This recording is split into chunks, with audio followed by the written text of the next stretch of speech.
Hello friends, ಎಲ್ಲರಿಗೂ ನಮಸ್ಕಾರ. ಲಕ್ಷ್ಮಿ ಪಾಕಶಾಲೆ ಕಾರ್ಯಕ್ರಮಕ್ಕೆ ಸ್ವಾಗತ.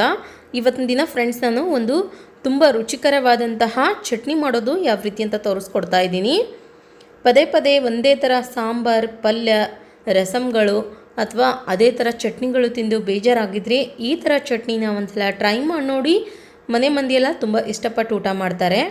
ಇದನ್ನು ನೀವು ಬಿಸಿ ಬಿಸಿ ರೈಸ್ಗೆ, ರೊಟ್ಟಿಗೆ, ಚಪಾತಿಗೆಲ್ಲ ಸೈಡ್ ಡಿಶ್ ಆಗಿ ಸವಿಬಹುದು, ಅಷ್ಟು ರುಚಿಕರವಾಗಿರುತ್ತೆ. ಬನ್ನಿ ಹಾಗಿದ್ರೆ ಇದನ್ನು ಮಾಡೋದು ಯಾವ ರೀತಿ ಅಂತ ನೋಡೋಣ. ಮೊದಲೇದಾಗಿ ಗ್ಯಾಸ್ ಆನ್ ಮಾಡ್ಕೊಂಡ್ಬಿಟ್ಟು ಒಂದು ಪಾತ್ರೆ ಇಟ್ಕೊಳ್ಳಿ. ಪಾತ್ರೆ ಚೆನ್ನಾಗಿ ಬಿಸಿ ಆದ ನಂತರ ಎಣ್ಣೆ ಹಾಕ್ಕೊಳ್ಳೋಣ. ಎಣ್ಣೆ ಚೆನ್ನಾಗಿ ಬಿಸಿ ಆದ ನಂತರ ಇದಕ್ಕಿವಾಗ ಒಂದು ಗಡ್ಡೆ ಅಷ್ಟು ಬೆಳ್ಳುಳ್ಳಿ ಹಾಕ್ಕೊಳ್ಳಿ, ಸಿಪ್ಪೆ ಸುಲಿದ್ಬಿಟ್ಟು. ಅದಾದ ನಂತರ ಸ್ವಲ್ಪ ಖಾರ ಇರೋ ಮೆಣಸಿನ್ಕಾಯಿ ಹಾಕ್ಕೊಳ್ಳಿ, ಒಂದು 8ರಿಂದ 10 ಮೆಣಸಿನ್ಕಾಯಿನ ಸ್ವಲ್ಪ ಎಣ್ಣೆಯಲ್ಲಿ ಚೆನ್ನಾಗಿ ಫ್ರೈ ಮಾಡ್ಕೊಳ್ಬೇಕು.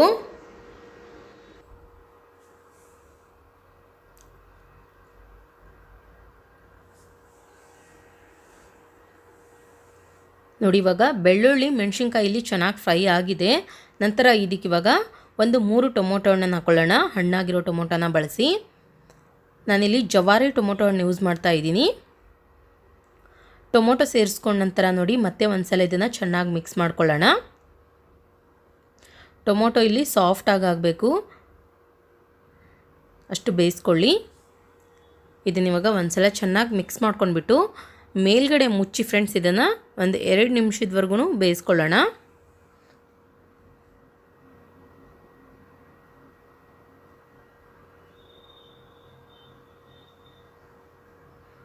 ಸ್ವಲ್ಪ ಇಲ್ಲಿ ಟೊಮೊಟೊ ಸಾಫ್ಟಾಗಿ ಆಗಿದೆ. ಇದನ್ನಿವಾಗ ಮೇಲ್ಗಡೆ ಮುಚ್ಚಿ ಒಂದು 2 ನಿಮಿಷ ಬೇಯಿಸಿ. ಓಕೆ, ನೋಡಿ ಇವಾಗ ಒಂದು 2 ನಿಮಿಷ ಕಂಪ್ಲೀಟಾಗಿ ಆಗಿದೆ. ಚೆಕ್ ಮಾಡ್ಕೊಳ್ಳೋಣ. ನೋಡಿ ಇವಾಗ ಟೊಮೊಟೊ ಆಗಿರ್ಬೋದು, ಹಸಿರು ಮೆಣಸಿನ್ಕಾಯಿ ಆಗಿರ್ಬೋದು, ತುಂಬ ಚೆನ್ನಾಗಿ ಫ್ರೈ ಆಗಿದೆ. ಇದನ್ನಿವಾಗ ಗ್ಯಾಸ್ ಆಫ್ ಮಾಡ್ಕೊಂಡ್ಬಿಟ್ಟು ಪೂರ್ತಿಯಾಗಿ ತಣ್ಣಗಾಗೋದಕ್ಕೆ ಬಿಟ್ಬಿಡಿ. ನಂತರ ಇವಾಗ ಒಂದು ಮಿಕ್ಸಿ ಜಾರ್ ತೊಗೊಳ್ಳಿ. ಇದಕ್ಕೇನಿವಾಗ ನಾವಿಲ್ಲಿ ಹುರಿದಂತಹ ಸಾಮಗ್ರಿಗಳನ್ನು ಹಾಕ್ಕೊಳ್ಳೋಣ.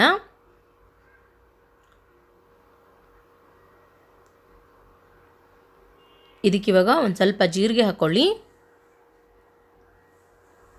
ಅದಾದ ನಂತರ ರುಚಿಗೆ ತಕ್ಕಷ್ಟು ಉಪ್ಪು ಹಾಕ್ಕೊಳ್ಳೋಣ. ನಂತರ ಒಂದು ಸ್ವಲ್ಪ ಕೊತ್ತಂಬರಿ ಸೊಪ್ಪು ಹಾಕ್ಕೊಳ್ಳಿ. ಕ್ಲೀನಾಗಿ ವಾಶ್ ಮಾಡಿ ಕಟ್ ಮಾಡ್ಕೊಂಡ್ಬಿಟ್ಟು ಇದನ್ನಿವಾಗ ಗ್ರೈಂಡ್ ಮಾಡ್ಕೊಳ್ಳಿ. ನೀರೇನು ಸೇರಿಸ್ಕೊಳ್ಳೋ ಅವಶ್ಯಕತೆ ಇಲ್ಲ, ಹಾಗೆ ಗ್ರೈಂಡ್ ಮಾಡ್ಕೊಳ್ಳಿ. ಓಕೆ, ನೋಡಿ ಫ್ರೆಂಡ್ಸ್, ಇವಾಗ ನಾನಿಲ್ಲಿ ಈ ರೀತಿಯಾಗಿ ಗ್ರೈಂಡ್ ಮಾಡಿಬಿಟ್ಟು ರೆಡಿ ಮಾಡಿ ಇಟ್ಕೊಂಡಿದ್ದೀನಿ ಚಟ್ನಿನ. ನಂತರ ಇವಾಗ ಇನ್ನೊಂದು ಮಿಕ್ಸಿಂಗ್ ಬೌಲ್ ತೊಗೊಳ್ಳಿ. ಇದಕ್ಕಿವಾಗ 1 ಕಪ್ನಷ್ಟು ಗಟ್ಟಿ ಮೊಸರು ಹಾಕ್ಕೊಳ್ಳೋಣ. ಮೊಸರು ಸೇರಿಸ್ಕೊಂಡ ನಂತರ ನೋಡಿ ಚೆನ್ನಾಗಿದೆನಾ ಒಂದು ಸಲ ಬೀಟ್ ಮಾಡ್ಕೊಳ್ಳಿ.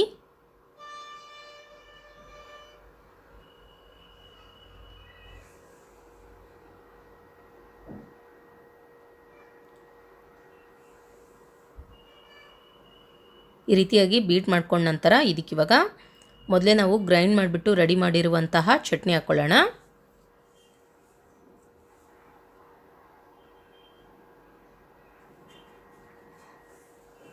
ಚಟ್ನಿ ಸೇರಿಸ್ಕೊಂಡ ನಂತರ ನೋಡಿ ಫ್ರೆಂಡ್ಸ್ ಒಂದು ಸಲ ಇದನ್ನು ಚೆನ್ನಾಗಿ ಮಿಕ್ಸ್ ಮಾಡ್ಕೊಳ್ಳಿ.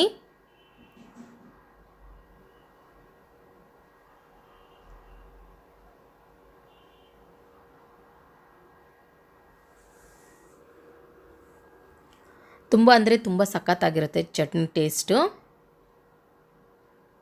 ಬಿಸಿ ಬಿಸಿ ರೈಸ್ಗಂತೂ ಫ್ರೆಂಡ್ಸ್ 1 ಚಮಚ ಈ ಥರ ಚಟ್ನಿ ಇದ್ದರೆ ತುಂಬ ಟೇಸ್ಟ್ ಕೊಡುತ್ತೆ ಊಟ. ಇದಕ್ಕಿವಾಗ ಕೊನೆಯದಾಗಿ ಒಗ್ಗರಣೆ ರೆಡಿ ಮಾಡ್ಕೊಳ್ಳೋಣ. ಗ್ಯಾಸ್ ಆನ್ ಮಾಡ್ಕೊಂಬಿಟ್ಟು ಒಂದು ಒಗ್ಗರಣೆ ಹಾಕೋ ಸೌಟು ಇಟ್ಕೊಳ್ಳಿ. ಇದು ಚೆನ್ನಾಗಿ ಬಿಸಿ ಆದ ನಂತರ ಎಣ್ಣೆ ಹಾಕ್ಕೊಳ್ಳೋಣ. ಎಣ್ಣೆ ಚೆನ್ನಾಗಿ ಬಿಸಿ ಆದ ನಂತರ ಇದಕ್ಕಿವಾಗ ಸ್ವಲ್ಪ ಸಾಸಿವೆ, ಜೀರಿಗೆ ಮತ್ತು ಉದ್ದಿನಬೇಳೆ ಹಾಕ್ಕೊಳ್ಳಿ. ಅದಾದ ನಂತರ 1-2 ಒಣಮೆಣ್ಸಿನ್ಕಾಯಿ ಹಾಕ್ಕೊಳ್ಳೋಣ. ಸ್ವಲ್ಪ ಕರಿಬೇವಿನ ಸೊಪ್ಪು ಹಾಕ್ಕೊಳ್ಳಿ. ಓಕೆ, ನೋಡಿ ಇವಾಗ ಒಗ್ಗರಣೆ ಇಲ್ಲಿ ರೆಡಿ ಆಗಿದೆ. ನಂತರ ರೆಡಿ ಮಾಡಿರುವಂತಹ ಚಟ್ನಿಗೆ ಒಗ್ಗರಣೆ ಹಾಕ್ಕೊಳ್ಳೋಣ. ಒಗ್ಗರಣೆ ಹಾಕಿದ ನಂತರ ಇದನ್ನಿವಾಗ ಒಂದ್ಸಲ ಚೆನ್ನಾಗಿ ಮಿಕ್ಸ್ ಮಾಡ್ಕೊಳ್ಳಿ. ಇದನ್ನು ಫ್ರೆಂಡ್ಸ್ ನೀವು ಆರಾಮಾಗಿ 1 ವಾರಗಳವರೆಗೂ ಸ್ಟೋರ್ ಮಾಡಿಬಿಟ್ಟು ತಿನ್ಬೋದು, ಏನೂ ಹಾಳಾಗಲ್ಲ. ಯಾಕಂದರೆ ಇದಕ್ಕೆ ನಾವು ಟೊಮೊಟೊ ಹಾಕಿದ್ದೀವಿ ಮತ್ತು ಮೊಸರು ಕೂಡ ಹಾಕಿದ್ದೀವಿ. ಸೊ ಹುಳಿ ಅಂಶ ಜಾಸ್ತಿ ಇರೋದ್ರಿಂದ ಚಟ್ನಿ ಬೇಗ ಹಾಳಾಗಲ್ಲ. ಮತ್ತು ಫ್ರೆಂಡ್ಸ್ ಕೊನೆಯದಾಗಿ ಇದಕ್ಕೆ ಸ್ವಲ್ಪ ಈರುಳ್ಳಿ ಹಾಕ್ಕೊಳ್ಬೇಕು. ನಿಮಗೆ ತಕ್ಷಣಕ್ಕೆ ಖಾಲಿ ಮಾಡ್ತೀರಾ ಅಂತಂದರೆ ಈರುಳ್ಳಿ ಯೂಸ್ ಮಾಡಿ. ಇಲ್ಲ ನೀವು ಸ್ಟೋರ್ ಮಾಡಿಬಿಟ್ಟು ಸರ್ವ್ ಮಾಡ್ತೀರಾ ಅನ್ನೋದಾದರೆ ಈರುಳ್ಳಿ ಸೇರಿಸ್ಕೊಳ್ಳೋ ಅವಶ್ಯಕತೆ ಇಲ್ಲ. ನಾನಿಲ್ಲಿ ಒಂದು ದಿನಕ್ಕೆ ಖಾಲಿ ಮಾಡೋದಕ್ಕೋಸ್ಕರ ಈರುಳ್ಳಿ ಹಾಕ್ತಾಯಿದ್ದೀನಿ ಮೇಲ್ಗಡೆ.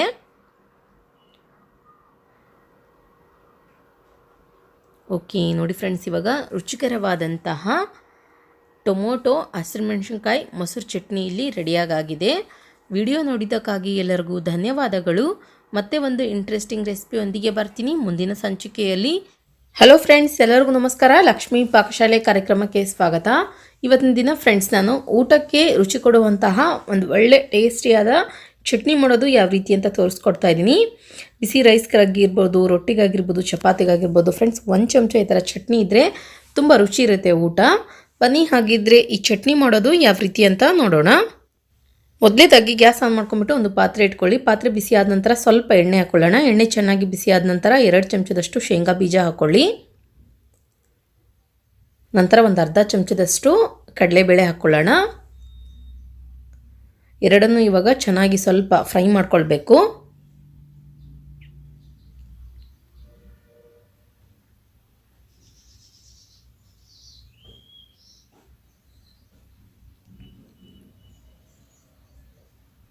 ಓಕೆ ನೋಡಿ, ಇವಾಗ ಈ ರೀತಿಯಾಗಿ ಫ್ರೈ ಮಾಡ್ಕೊಂಡ ನಂತರ ಇದನ್ನ ಇವಾಗ ತೆಗೆದುಬಿಟ್ಟು ಇನ್ನೊಂದು ಪಾತ್ರೆಯಲ್ಲಿ ಎತ್ತಿಟ್ಕೊಂಡ್ಬಿಡಿ.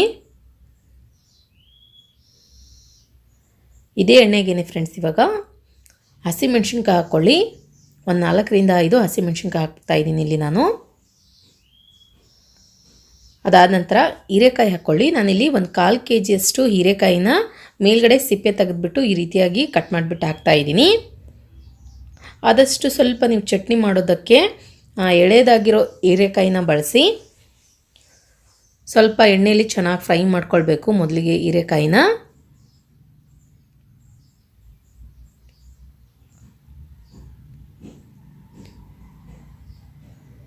ಸ್ವಲ್ಪ ಇಲ್ಲಿ ಹೀರೆಕಾಯಿ ಸಾಫ್ಟ್ ಆದ ನಂತರ ಟೊಮೊಟೊ ಹಣ್ಣು ಹಾಕ್ಕೊಳ್ಳೋಣ.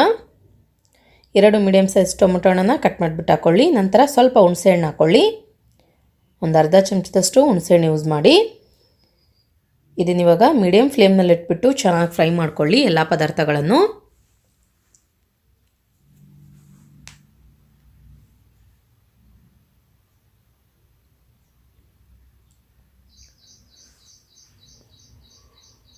ಓಕೆ ನೋಡಿ ಫ್ರೆಂಡ್ಸ್, ಈ ರೀತಿಯಾಗಿ ಫ್ರೈ ಮಾಡ್ಕೊಂಡ ನಂತರ ಇದಕ್ಕೆ ಇವಾಗ ಒಂದು ಚಿಟಿಕೆಯಷ್ಟು ಅರಿಶಿನ ಪುಡಿ ಹಾಕ್ಕೊಳ್ಳಿ. ಅರಿಶಿನ ಪುಡಿ ಸೇರಿಸ್ಕೊಂಡ ನಂತರ ನೋಡಿ ಮತ್ತೆ ಒಂದು ಸಲ ಇದನ್ನು ಚೆನ್ನಾಗಿ ಫ್ರೈ ಮಾಡ್ಕೊಳ್ಳೋಣ.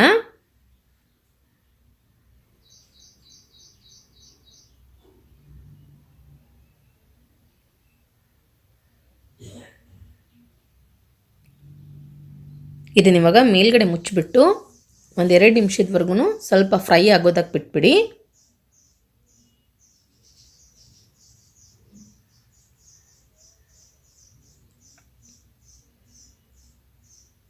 ಓಕೆ, ಇವಾಗ ಒಂದು 2 ನಿಮಿಷ ಕಂಪ್ಲೀಟಾಗಿ ಆಗಿದೆ. ಚೆಕ್ ಮಾಡ್ಕೊಳ್ಳೋಣ.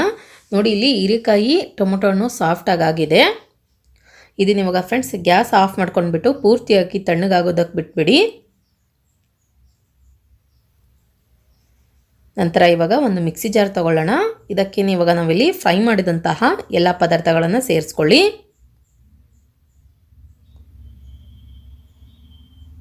ನಂತರ ಶೇಂಗಾ ಬೀಜ ಮತ್ತು ಕಡಲೆಬೇಳೆ ಹಾಕ್ಕೊಳ್ಳಿ. ಇದಕ್ಕೆ ಇವಾಗ ರುಚಿಗೆ ತಕ್ಕಷ್ಟು ಉಪ್ಪು ಹಾಕ್ಕೊಳ್ಳೋಣ. ಇದಕ್ಕೆ ಫ್ರೆಂಡ್ಸ್ ನೀರೇನು ಸೇರಿಸ್ಕೊಳ್ಳೋ ಅವಶ್ಯಕತೆ ಇಲ್ಲ, ಹಾಗೆ ಇದನ್ನು ಗ್ರೈಂಡ್ ಮಾಡ್ಕೊಳ್ಳಿ. ಬೇಕಂದರೆ ಸ್ವಲ್ಪ ನೀರು ಹಾಕ್ಕೊಳ್ಬಹುದು. ನೋಡಿ ಇವಾಗ ನಾನಿಲ್ಲಿ ಚಟ್ನಿನ ಈ ರೀತಿಯಾಗಿ ಗ್ರೈಂಡ್ ಮಾಡಿಬಿಟ್ಟು ರೆಡಿ ಮಾಡಿಬಿಟ್ಟು ಇಟ್ಕೊಂಡಿದ್ದೀನಿ. ಇಷ್ಟಿದ್ರೆ ಸಾಕು ಫ್ರೆಂಡ್ಸ್. ಚಟ್ನಿ ತುಂಬ ಗಟ್ಟಿನೂ ಬೇಡ, ತುಂಬ ನೀರಾಗಿ ಕೂಡ ಮಾಡಬಾರ್ದು. ಇದನ್ನ ಇವಾಗ ಒಂದು ಕಪ್ನಲ್ಲಿ ತೆಗೆದಿಟ್ಕೊಳ್ಳೋಣ.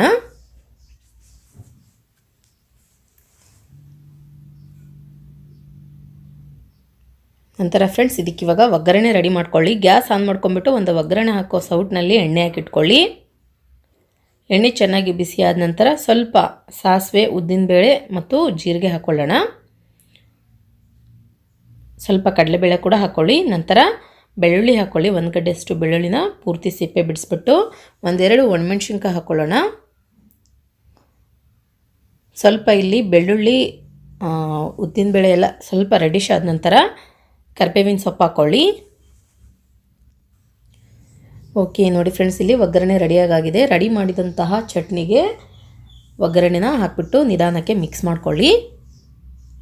ಆರಾಮಾಗಿ ಫ್ರೆಂಡ್ಸ್ ನೀವು ಈ ಚಟ್ನಿನ ಒಂದು 2 ದಿನಗಳವರೆಗೂ ಸ್ಟೋರ್ ಮಾಡಿಬಿಟ್ಟು ತಿನ್ನಬಹುದು. ಏನೂ ಹಾಳಾಗಲ್ಲ. ಊಟದ ಜೊತೆಲಿ ತುಂಬ ಟೇಸ್ಟ್ ಕೊಡುತ್ತೆ. ಮನೆ ಮಂದಿ ಎಲ್ಲ ತುಂಬ ಇಷ್ಟಪಟ್ಟು ಊಟ ಮಾಡ್ತಾರೆ. ನೋಡಿದ್ರಲ್ಲ ಯಾವ ರೀತಿಯಾಗಿ ನಾವು ತುಂಬ ಸಿಂಪಲ್ಲಾಗಿ ಟೇಸ್ಟಿಯಾಗಿ ಹೀರೆಕಾಯಿ ಚಟ್ನಿನ ರೆಡಿ ಮಾಡ್ಕೊಳ್ಳೋದಂತ. ನಾನು ಮಾಡಿರೋ ಈ ರೆಸಿಪಿ ನಿಮಗೆ ಇಷ್ಟ ಆಗಿದ್ರೆ ಪ್ಲೀಸ್ ಲೈಕ್ ಮಾಡಿ, ಶೇರ್ ಮಾಡಿ, ಕಮೆಂಟ್ ಮಾಡಿ. ಇನ್ನಷ್ಟು ಈಸಿ ರೆಸಿಪೀಸ್ಗಾಗಿ ನಮ್ಮ ಲಕ್ಷ್ಮೀ ಪಾಕಶಾಲೆ ಚಾನಲ್ಗೆ ಸಬ್ಸ್ಕ್ರೈಬ್ ಆಗೋದು ಮಾತ್ರ ಮರಿಬಾರ್ದು. ಮತ್ತೆ ಒಂದು ಇಂಟ್ರೆಸ್ಟಿಂಗ್ ರೆಸಿಪಿಯೊಂದಿಗೆ ಬರ್ತೀನಿ ಮುಂದಿನ ಸಂಚಿಕೆಯಲ್ಲಿ. Keep watching. Thank you. Bye.